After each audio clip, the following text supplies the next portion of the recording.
سلام فالوورای عزیزم، زیاد درخواست دادین که کلیپ آموزشی این فنرزن برگی رو فارسی آموزش بدم تا همتون یاد بگیرین. میتونید این کلیپ رو واسه دوستاتون بفرستین که به آسونی این فنرزنشون رو انجام بدن. یه دونه بوشن 6 اینچ میگیریم، یه دونه درپوش 6 اینچ، یه دونه تبدیل 6 اینچ به 4 اینچ و یه دونه تبدیل 4 اینچ به 2 اینچ.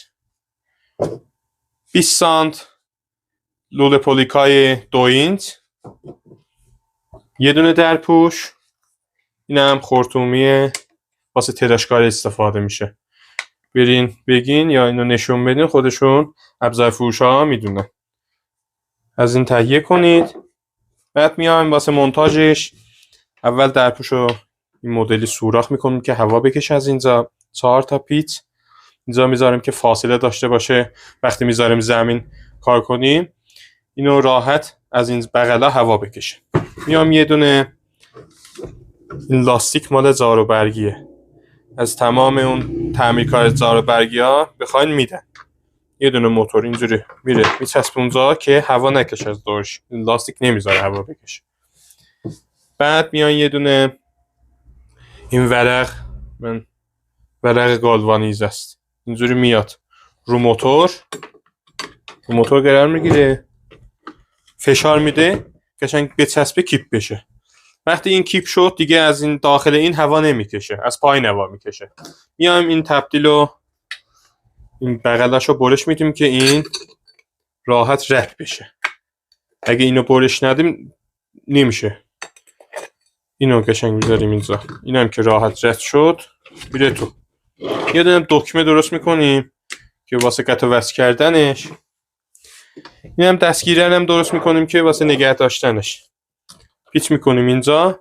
یه دونه واسه اینکه از دوشتون آویزون کنید، دوشیه اینجوری پیچ میکنین اینجا، راحت میتونید اینجوری استفاده کنید. بعد تو این تبدیل یه دونه ورق زدم اینجا پیچ کردم. این بولبرینگر رو گذاشتم که راحت این ریسمانی که داریم راحت بره داخل این بولبرینگه. رفت داخل این بولبرینگ، راحت هم میچرخه. وقتی گیر کنه این میچرخه رد میشه. بعد میایم این پولیکای 2 اینچ رو اینجا میکنیم، این ریسمان رو باز میکنیم، نخشو میاریم بیرون. از اینجا رد میکنیم میره، از اینجا میاد بیرون. بعد اینو وصلش میکنیم، میاریم اینجا، اینو وصل میکنیم. دقت داشته باشید این چسب باید نزنیم، باید با پیچ بره اینا رو صفر کنیم که این در نیاد. وقتی روشن کنی اینا همشون متلاشی میشه. باید اینو قشنگ پیچ کنیم تا اینا در نیاد. بعد راحت کار فنرزنتون انجام میدین با وسایل.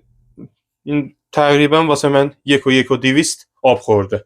بدون به راحتی میتونید کار فنرگذاری انجام بدین.